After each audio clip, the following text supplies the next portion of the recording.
Hello guys, and welcome back to Brad Fab Garage. Well, I am back in the shop, and unfortunately I lost some footage. I don't know if the card just went whacked out on me or what, but I've got about half a day's of stuff that didn't get covered. I know from looking at it where I left off was talking about the exhaust manifolds and stuff like that on the hooker header setup.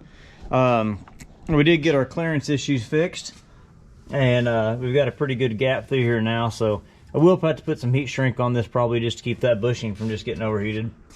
But what you missed is some work on the Holley wiring. Let me find my little spotlight here. I might have left it here in the car. There we go.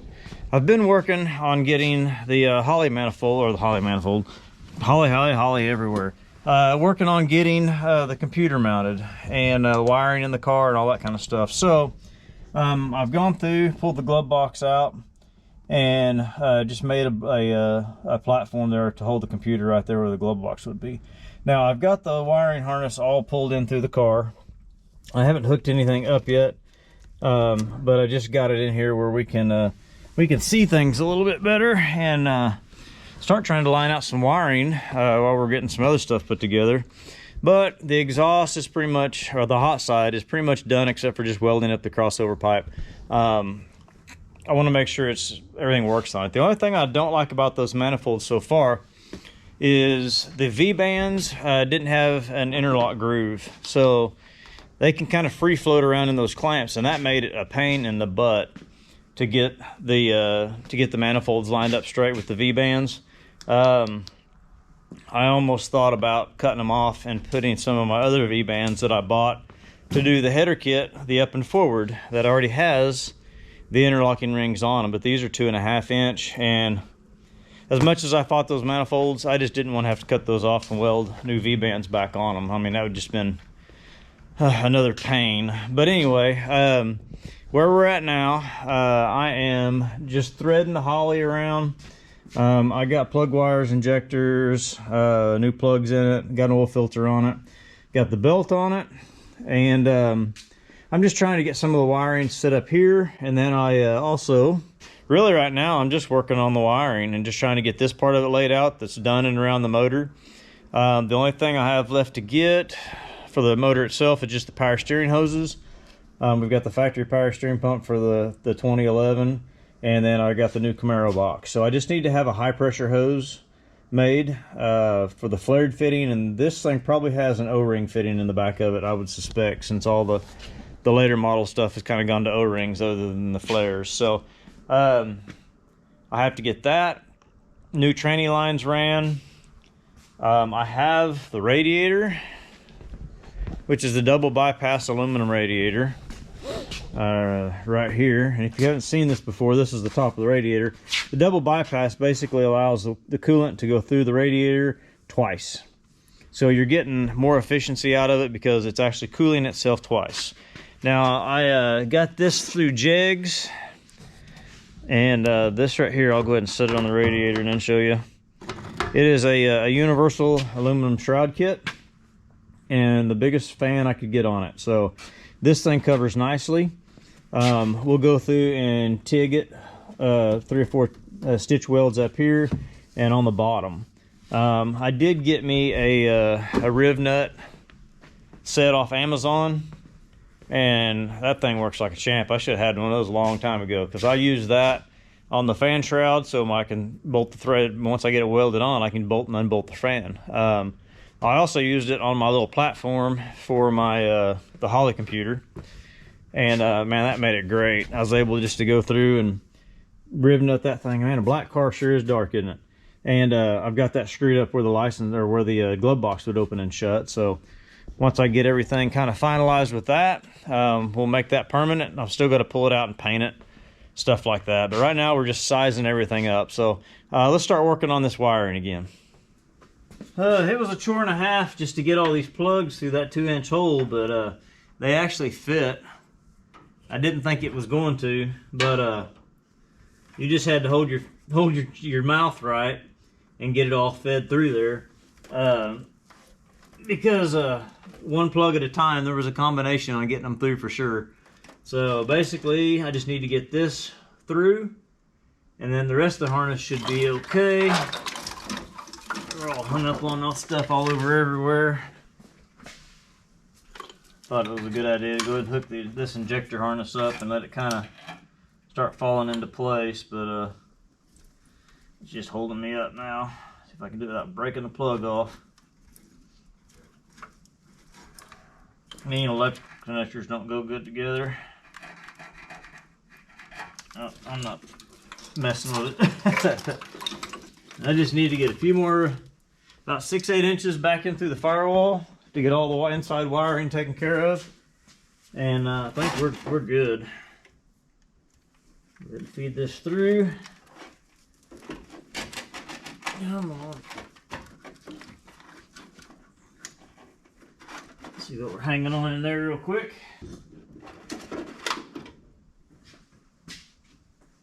Beautiful.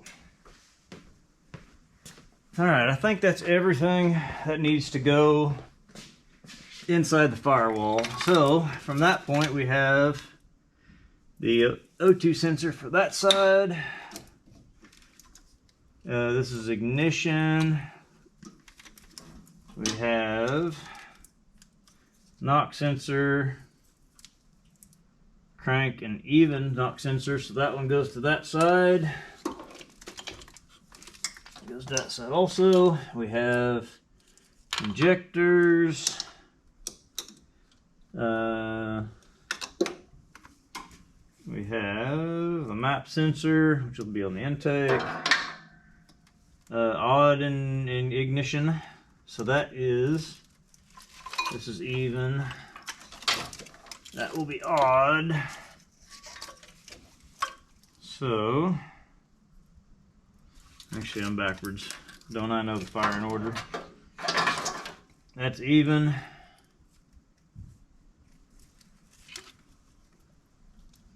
Like I've been sleeping too much or something. Get off of there.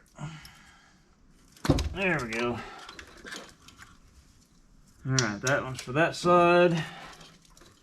Here's oil, we'll go here. We have a ground for the head.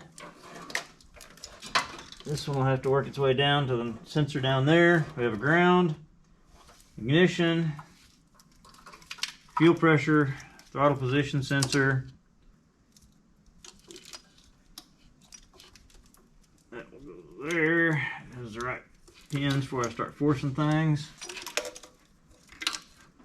Looks like it does.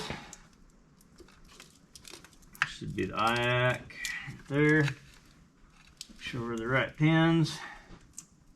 Get throttle position sensor. There it goes.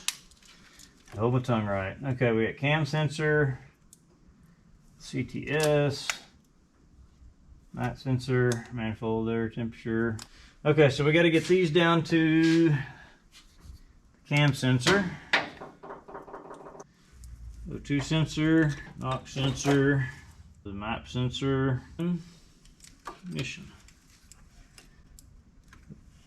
Alright, we're getting somewhere now. Let's see, that's for injectors. I'm hoping I can get a little more of that in that firewall. That's injectors. Okay, we need the crank sensor and this knock sensor to go down. Alright, come through here and get the injectors wired up. 6 and 8, 2 and 4.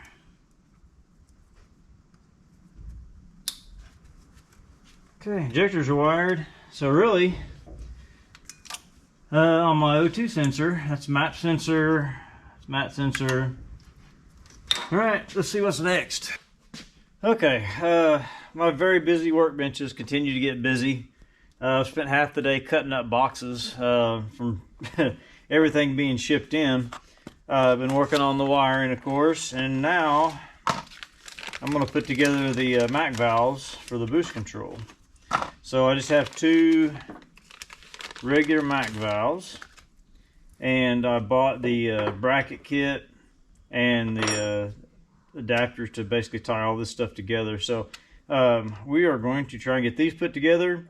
get them mounted on the bracket, and see if we can make this line up and work right.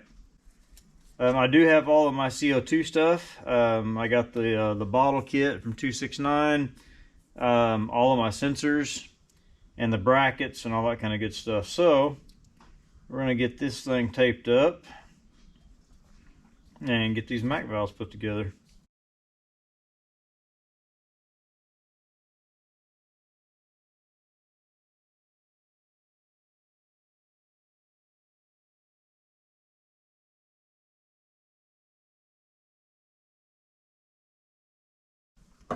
Of course, really can't pressure test all this stuff until we get it all together.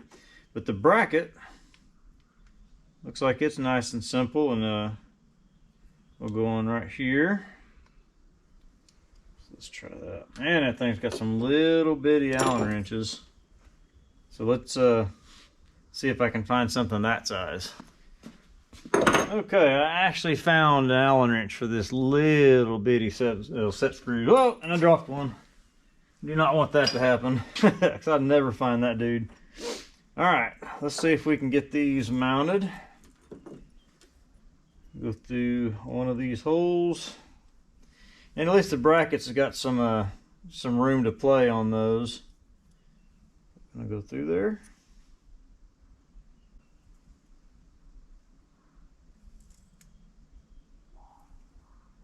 What's going on with that?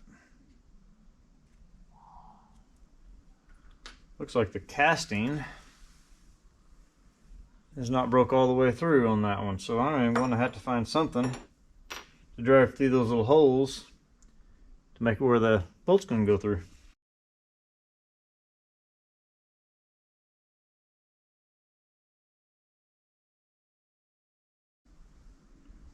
And that is not the right Allen wrench. I do not want to stretch it out. I'm going to have to do a better job of on my metric stuff now, because everything else is coming on this thing now is all metric. So I'm going to have to find a better Allen wrench, and then we'll tighten those things up. So I'll be back. Okay, got the boost control solenoids and Mac valves put together, and I'm going to go ahead and mount them right here on the firewall. So I'll have quick access if I need to, anything like on this, and it'll be easy to plumb. The turbo, of course, is going to sit right in here, and the wastegate will be down off of the bottom, off of the new Holley stuff, and then I'll have a blow-off valve up here whenever we figure out how we're going to plumb all that stuff. So, but anyway, we're starting to get stuff wired in. Mac valves are good to go. The bottle is sitting right over there on the messy bench, just waiting for me to mount that. So, man, we're just checking boxes today. As much as we can get done, we're getting it done. Okay, up next on the messy bench, got the MagnaFuel 2-pack relays. They want you to have double relays on this thing, and they're actually 240 amp relays. And just to make sure you don't run this thing short on power. So we got the relay kit with everything else. Lots of rubber bands on here. See if I can get that off without cutting anything here. So I had Chris go ahead and get me the relay kit from MagnaFuel, just so I don't get a cheesy one off Amazon or something like that. I wanted the real deal. And this one goes through, it's mounted through, and they have made it easy for you. So they've got everything divided up. The Holley Terminator will basically just tie directly to this, and it will control both these relays. So we'll have a direct power. I'm probably going to mount these in the trunk with the battery. I'm going to build a bracket in the back to have some of my relays and stuff that are directly at the battery, instead of running all the way to the front of the car and then all the way back to the back. So that's probably what I'm going to do with this. And then I can ground everything. Man, they've got it made on this nice little setup and everything. So, I mean, how easy can you get? So we'll probably work on this next. There's going to be no way for me to show you how I'm wiring this stuff up in this black trunk. So I'm going to whip this out real quick, and then we'll show you what we got. Okay, the relays are mounted, and the breaker. me show you what we did here. Got a light in here so you can kind of see. So both relays are there. The breaker is mounted beside that, and then everything will come together with the Holley main power and ground harness and my battery feed to the starter, and it'll all go back to the distribution block that's back here behind the battery. So that's what we came up with here. We'll get this all nice and clean and tidied up once everything is done.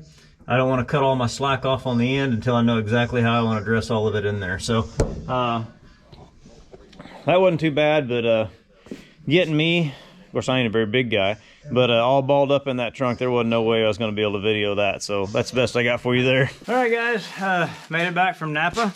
Ran up there and the guys made me a new power steering hose. This one will work with my LS power steering box using 1, 2, 3, there it is, got all my fittings. A 6AN by the factory pump versus O-ring. So got that. Also got the 1/8 inch MPT 90 to do my fuel pressure regulator and the sensor. So let's throw this thing on real quick to see how it fits. All right, so I have this fitting that's going to go into, it goes to the 6AN, which will go to our hose back and forth. And I also have a low pressure line adapter to do a 3/8 for the rest of the cooling lines. So this will simply just screw in there. I can take my rag out because I kept the rag just to keep things clean. And we seal that thing up in there.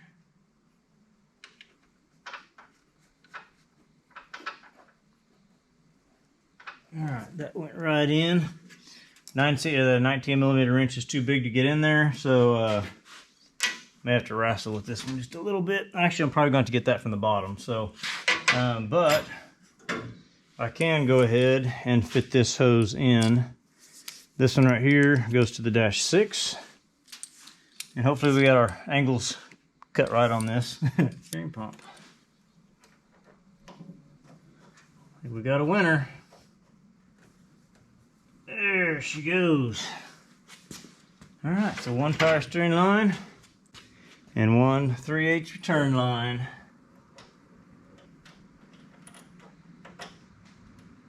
All right, so we got that on there. I know you couldn't see much, but it's, you know, it's a pressure line, and it's always hard to wrestle those pre-made fittings. So I do have the original cooler that was off of the LS. And where did it go? Where did it go? Found it. So the original LS fin cooler. I'll just take this. Oh, it's leaking. I will just take this and drain all the fluid out of it and put it on the front of the core support. So, but yeah, save some of these old parts. That's a really good cooler. So let me go drain this thing and we'll work about that next. All right, guys, welcome back to Brad Fab Garage. I've got a few little things done, but I also have done some of my own damage. So yeah, I tore some tendons out of my hand. Racing motorcycles. Of course, I wasn't racing when I broke it, but I did lose a chain and ball it up on a sprocket, and jerking my rear wheel to get the chain off the sprocket on the front so that I can get it back on the rear sprocket. I pulled tendons in my hand, so I had to have an operation yesterday morning, and so things are going to be a little slow on the car. But let me show you what we have got done. We have got MAC valves mounted. We do have the power steering box in, and somewhat plumbed up without a cooler. I decided to just go straight E85, so once I get the radiator, training coolers, all that kind of stuff, then I've got a cooler I'll use for it. So I also have the turbo mocked up kind of where I'm going to go with it. Since we went with the hooker headers, it's going to make a super easy fit just to go from there to there and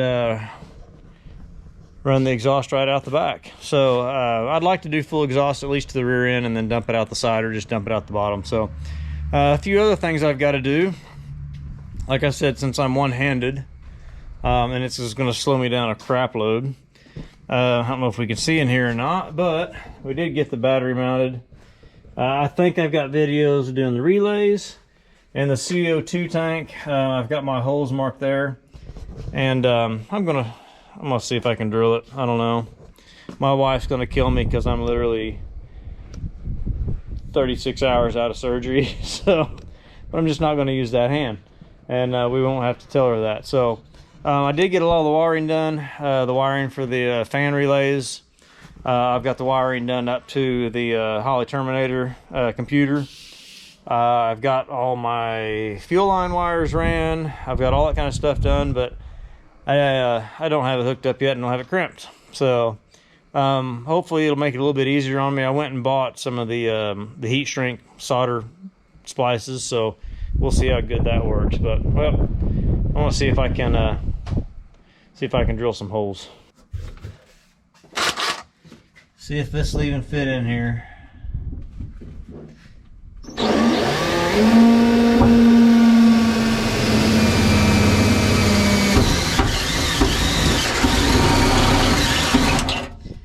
And of course, I am left-handed. I'm pretty ambidextrous, but you know how it goes. It ain't always the best. Hope that one's gonna run with me. A little bit more for that one.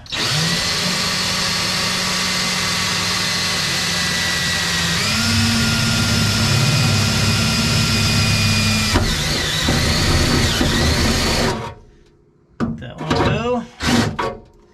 I'm probably going to I've got an electric 90-degree drill. I think I'm going to grab that real quick. We get this little handy dandy dude. I bought this for drilling spot welds whenever I put all the new floor pans and everything in it. And see if I can get this to work. I got 2 of the 4 holes. This one should get the other 2 with no problems. A little chuck in here somewhere. And get this did. Got one more for good luck. All right, that worked. Let me get a rag or something I can knock all the metal shavings off. So as long as I don't get anything on this, my wife won't know I've been doing anything.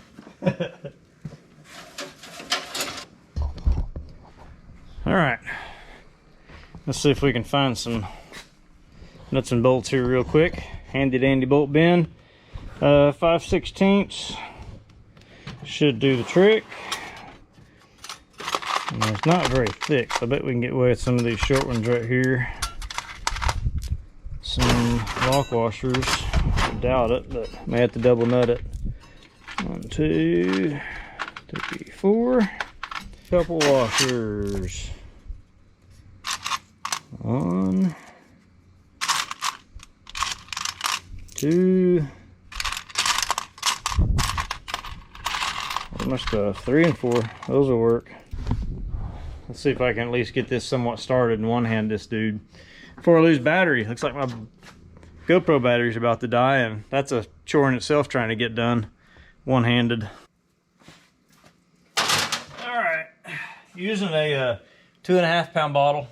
I went with a little bit bigger bottle just so I don't have to worry about refilling it as much. I mean, you don't really have to too much, but I don't want to have to fill it. So I went with a little bit bigger bottle. I've got room. There's no problems with space. So we're good. Alright, where's that one at? Right there. Those wires out of the way. That's 2. Can't see these, so let's see how good of a hole we did. That one felt like it went through. And trying to find it. There she goes. Okay. They're on there. I'll go ahead and raise the car up and see if I can just get them started by finger. Okay. Got all of our bolts in there. Looks like this one right up here on the right is a little close to that ender fender well, so I probably can get a nut on it, but I'm definitely not getting a washer on that. So let's see if I can one-hand this.